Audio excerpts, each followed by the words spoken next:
intermittent fasting has been demonized in women's health space in the last couple of years. Everybody's favorite statements became, women aren't small men, stop fasting like a man, and all of those things that make us women feel like the very special snowflakes that we are. Those slogans, however, tend to generalize and oversimplify women as a whole group, and there are indeed subgroups which could greatly benefit from intermittent fasting, while for others this is completely unnecessary and possibly even detrimental to their health. This is why today we're going to cover how the different types of fasting regimens influence insulin, cortisol, thyroid hormones, and reproductive hormones in different subgroups of women. So you can make the most informed choice about yourself without succumbing to whatever is the popular belief in the health space at the moment. All of the resources that I'm using for the making of this video are going to be linked down in the description box below if you want to read something for yourself. It's Clemmy from the future here with a short disclaimer stating the obvious. If you're practicing intermittent fasting in a way that you use it as an excuse to skip meals and be in a severe caloric deficit, then it's very likely that it's not the intermittent fasting that's causing you menstrual cycle irregularities. An extreme negative energy balance has a very long list of detrimental effects on your health, and you can start getting to know more about those from my video on metabolism right here. Let's first explain a key point about intermittent fasting research. In studies, you're going to come across time-restricted feeding, and this is what the social media space usually refers to as intermittent fasting, including myself. This is the case where you have an 8-hour window or maybe less. Sometimes it's a 4-hour window and let's say 16-hour fast or 20-hour fast, and you repeat that same thing every single day. Some studies like to investigate alternate day fasting. This is the case where you have 2 days with very little calories, something in the ranges of 500-600 calories, and the remaining 5 days of the week you eat at your maintenance, or in some cases as much as you want. We're going to start off with insulin. A very common finding in research is that if the participants who suffer from insulin resistance or type 2 diabetes, even in some cases, if they are subjected to an intermittent fasting regimen, they are likely to experience improvements in their insulin sensitivity. And in some papers, this even led to the discontinuation of the prescribed medications. A very important thing to note here is that in a lot of the cases in these research papers, the participants also lost weight in the process, and weight loss alone, caloric restriction, would also lead to improvements in your insulin sensitivity. One of the mechanisms is through a reduction of the visceral fat in our abdominal area around our organs, which secretes these pro-inflammatory cytokines that have negative impacts on our liver and our glucose regulation. This is why it's hard to distinguish if the positive effect is due to the weight loss because of the intermittent fasting or if it's due to the intermittent fasting itself. When we talk about insulin and glucose regulation,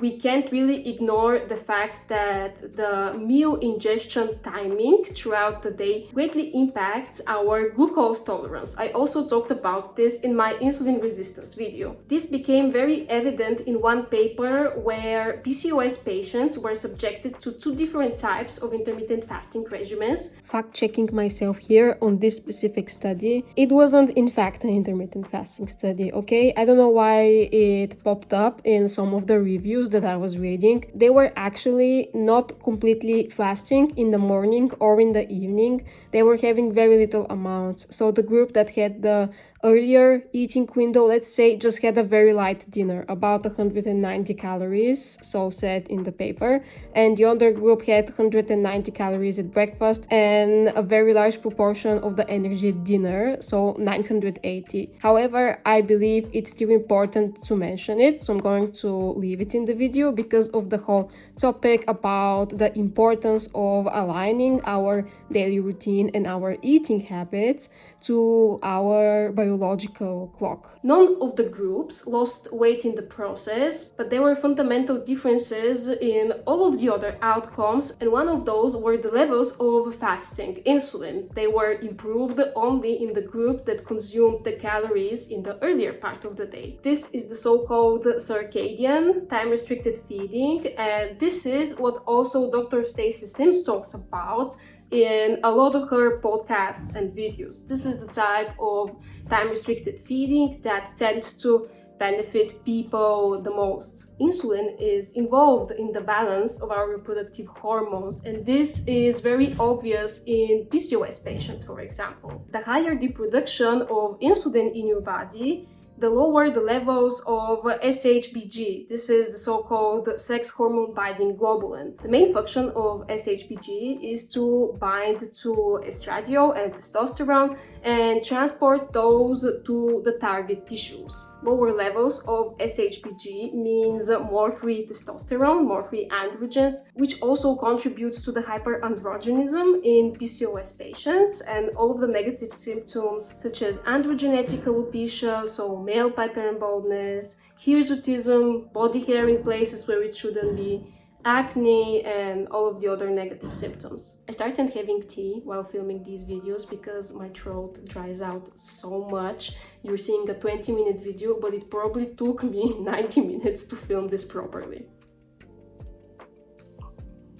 Now we're moving into one of the things you probably clicked on this video for, which is cortisol. Cortisol production is increased as one subjects themselves to intermittent fasting, alternate day fasting, time-restricted feeding, anything that you choose. This is an adaptive response of our body to the fasted state. It uses cortisol as a part of a number of mechanisms to mobilize energy in this starved state. If you stick with this pattern for a while, then your natural cortisol peak in the morning, cortisol peaks both in men and women about 30 minutes after we wake up. This is going to be shifted towards the afternoon, which could mess with your whole waking up experience. Cortisol is not everything negative. It's especially important for waking us up, preparing our body for the day, kickstarting our metabolism. This whole situation could be even worse if your eating window starts later in the day, and if you don't have the biological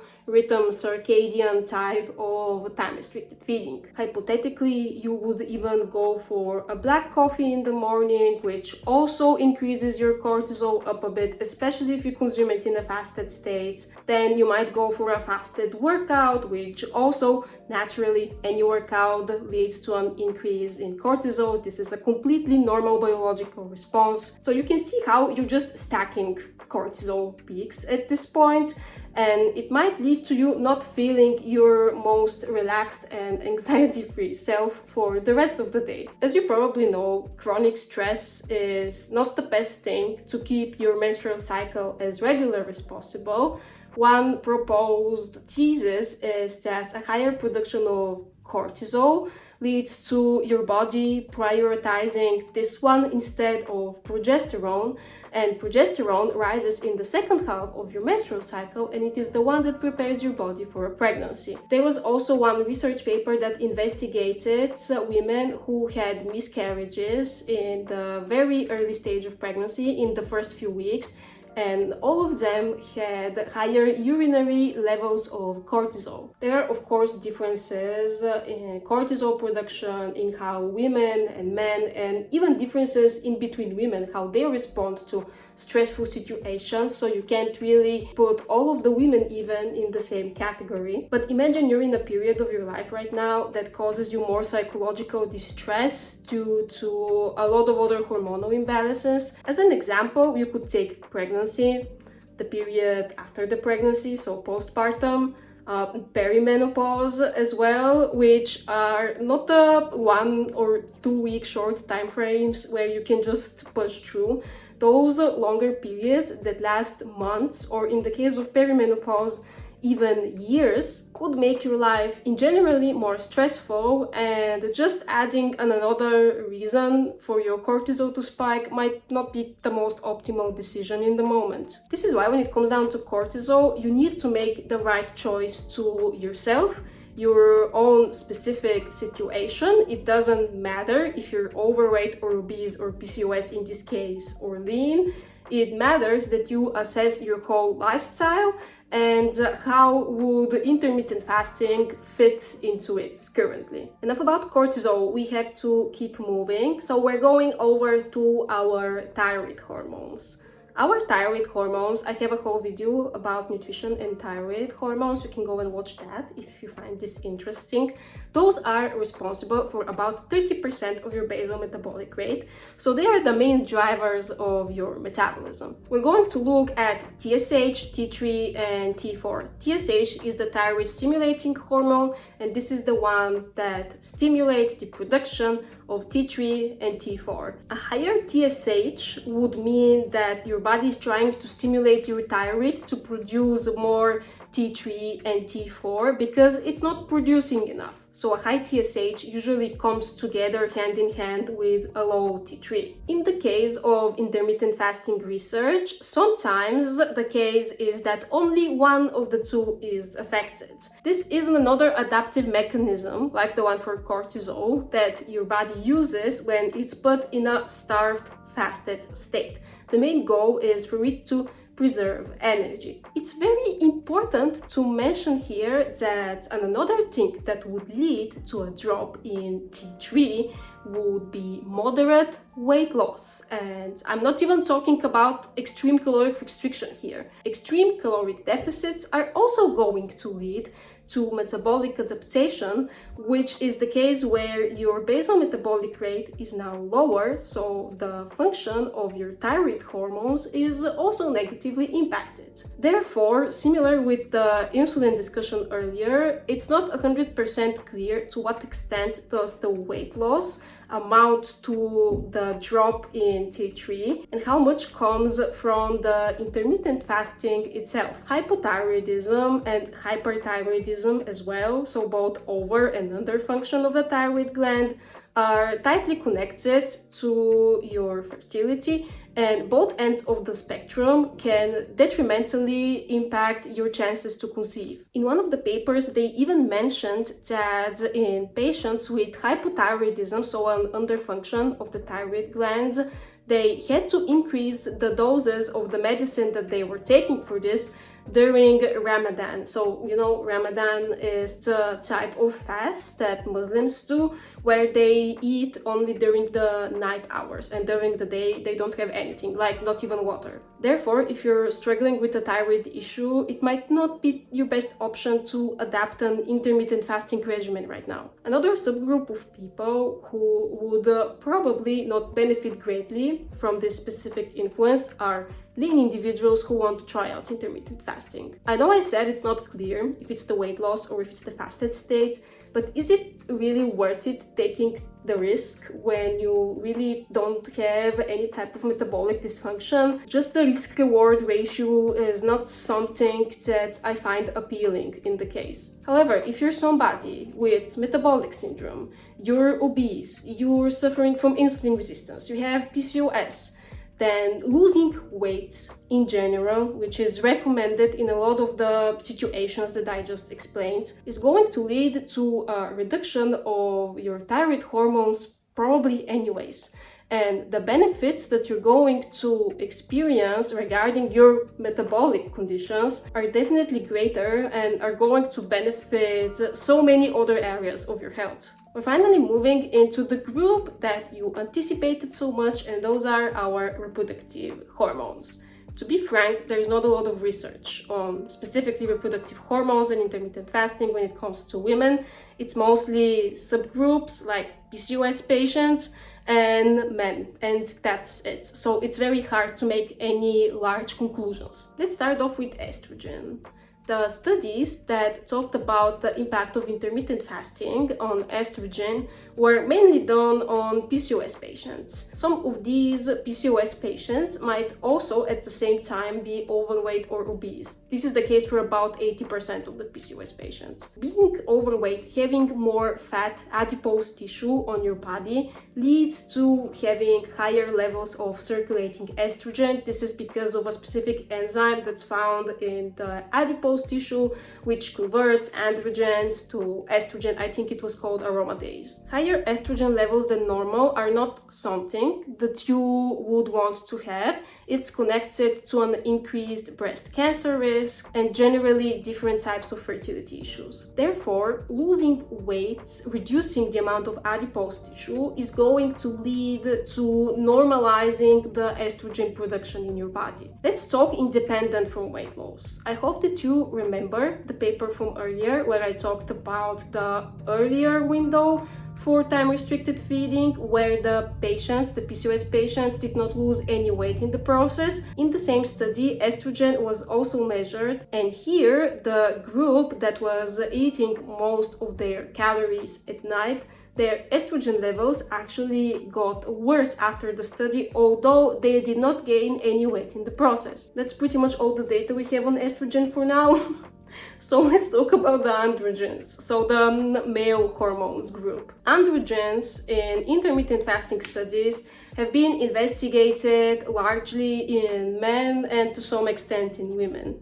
I'm going to mention this so that you see that the effect is universal, actually depending on the metabolic status of the patient, and not much is it a man or a woman. In lean men who went on intermittent fasting regimens, their testosterone levels, their androgen levels in general dropped. At the same time, there was no decline in their performance or in their strength. However, in men who suffer from some type of metabolic dysfunction, in men who are obese, there were improvements, a normalization of the testosterone levels in their bodies. In women, androgens have been analyzed in PCOS patients, and I hope that you remember from earlier that SHBG was being blocked by insulin. The more insulin you have, the less SHBG you have, which binds to these androgens. So the PCOS patients, or the women in general, who would see improvements in their insulin sensitivity and a decline of their fasting plasma insulin, the same group would also experience an increase of SHBG and a decrease in their free androgens and a resolution of all of these negative symptoms such as acne, androgenetic alopecia, and the rest. Again, referencing the one study from earlier where the patients didn't lose weight, those also saw improvements in their SHBG and a decline in the free androgens. By the way, losing weight is also going to improve this. I think you've got the idea by now that losing weight, decreasing fat mass, being metabolically healthy is going to improve a lot of the parameters that we're talking about. On the topic of FSH and LH, so follicle stimulating hormone and luteinizing hormone, those are very important for ovulation. I didn't find enough evidence to make any type of conclusion here. I know that Dr. Stacy Sims said something about luteinizing hormone pulses. I think I found one reference, but it was only about men.